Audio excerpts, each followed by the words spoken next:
देखिए, पिछले ढाई तीन महीने में जब ये अपना कोरोना का सारा लॉकडाउन वगैरह चल रहा था, इस दौरान दिल्ली में अपने उत्तराखंड के बहुत लोग रहते हैं। अ, पहाड़ों से आए हुए बहुत लोग रहते हैं। उनमें कई लोग आए मेरे पास और उन्होंने कहा कि दिल्ली के अंदर इतना शानदार काम हुआ है पिछले 5 साल में, आप उत्तराखंड में आके चुनाव लड़िए। एक व्यक्ति आया अपनी बहुत सारे कॉलोनी के लोगों को लेके, उसकी बेटी के 93% नंबर आए थे और सरकारी स्कूल में। तो उसने कहा मैं तो सोच भी नहीं सकता था कि इतने अच्छे नंबर आएंगे, मैं अपनी बेटी को डॉक्टर बनाना चाहता हूँ। और मैंने उम्मीद नहीं की थी कि सरकारी स्कूल में पढ़ने वाली मेरी बेटी डॉक्टर बन सकती है, लेकिन अब मुझे लग रहा है कि मेरी बेटी डॉक्टर बन सकती है। सो सब लोगों ने कहा कि आप उत्तराखंड में चुनाव लड़िए। हमें क्लियर नहीं था कि उत्तराखंड में लड़ना चाहिए कि नहीं लड़ना चाहिए। तो हमने फिर उत्तराखंड में सर्वे कराया और सर्वे में लोगों से पूछा कि क्या आप चाहते हैं कि आम आदमी पार्टी उत्तराखंड में चुनाव लड़े।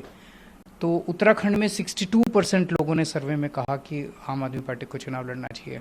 तो तब आम आदमी पार्टी ने, फिर हमने सबने मीटिंग की और तय किया कि आम आदमी पार्टी चुनाव लड़ेगी। सर, आपकी नज़र में, आम आदमी पार्टी की नज़र में आज की तारीख में कौन से अहम मुद्दे होंगे उत्तराखंड के लिए? उत्तराखंड में मुझे लगता है कि 3 मुद्दे सबसे इम्पोर्टेंट हैं। एक तो रोज़गार नहीं है बच्चों के पास, जिसकी वजह से उत्तराखंड से पलायन बहुत हो रहा है।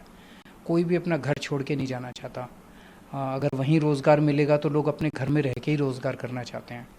दूसरा, वहाँ पे स्कूलों की बड़ी प्रॉब्लम है, शिक्षा की बड़ी प्रॉब्लम है, कॉलेजेस की बड़ी प्रॉब्लम है। सरकारी स्कूल, सरकारी कॉलेजेस की हालत बहुत ज़्यादा ख़राब है। प्राइवेट स्कूलों का बहुत ज़्यादा शोषण है। तो जैसे दिल्ली के अंदर हमने ठीक किया स्कूलों को, शिक्षा को, वैसे ही वहाँ भी लोगों को अब ये भरोसा है कि यही लोग ठीक कर सकता है। इन्होंने दिल्ली में करके दिखाया, अब ये उत्तराखंड में भी करेंगे। और वैसे ही स्वास्थ्य सेवाओं का, अस्पतालों का, इसका बहुत बुरा हाल है। वहाँ पे एक प्रथा है डंडी खंडी करके, जिसमें पहाड़ों के ऊपर लोग रहने वाले, वहाँ पे आसपास कोई अस्पताल, कोई क्लिनिक नहीं होता।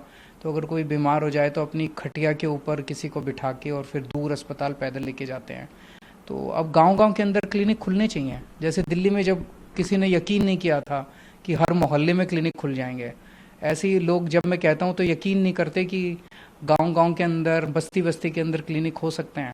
लेकिन दिल्ली में हुए, वहाँ भी होंगे। सर, आपके लिए उत्तराखंड कितना अहम है, क्योंकि 1.5 साल है चुनाव को उत्तराखंड के, इसको लेकर आप कितने गंभीर हैं, पार्टी कितनी गंभीर है? नहीं, पार्टी तो बिल्कुल गंभीर है, तभी हमने ऐलान किया और तभी ये सर्वे करने के बाद, क्योंकि दिल्ली में रहने वाले जितने उत्तराखंड के लोग हैं, ये जब वापस अपने घर जाते हैं और तो उन्होंने बताया कि वहाँ पे काफ़ी चर्चा है उत्तराखंड के अंदर दिल्ली मॉडल की। वहाँ पे काफ़ी चर्चा है उत्तराखंड के अंदर दिल्ली के स्कूलों की, दिल्ली के अस्पतालों की। अगर आप एक तरह से देखें तो 70 साल में पहले उत्तराखंड उत्तर प्रदेश का हिस्सा था और उत्तराखंड के लोगों का मानना है कि जब वो उत्तर प्रदेश का हिस्सा था तो उसके साथ सौतेला व्यवहार होता था और इसीलिए उत्तराखंड का विकास नहीं हो पाया। उत्तराखंड के लोगों ने संघर्ष किया और संघर्ष के बाद 2000 में उत्तराखंड अलग राज्य बना। लेकिन अलग राज्य बनने के बाद भी क्या मिला? वही बीजेपी, वही कांग्रेस। 2000 से 2002 तक बीजेपी आई, फिर उसके बाद कांग्रेस आई 2002 से 2007 तक, फिर 2007 से 2012 तक फिर बीजेपी आई, फिर उसके बाद अगली फिर कांग्रेस आई और उसके बाद अब फिर बीजेपी आई। एक बार बीजेपी, एक बार कांग्रेस आई। यही दिल्ली में था।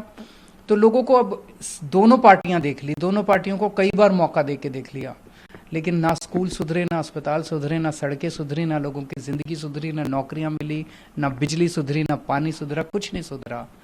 अब लोगों को ये उम्मीद है कि ये आम आदमी पार्टी जो है, इसने दिल्ली में करके दिखाया तो यहाँ भी करेंगे। परवाह देश की, सोमवार से शुक्रवार रात 10 बजे TV9 भारतवर्ष पर।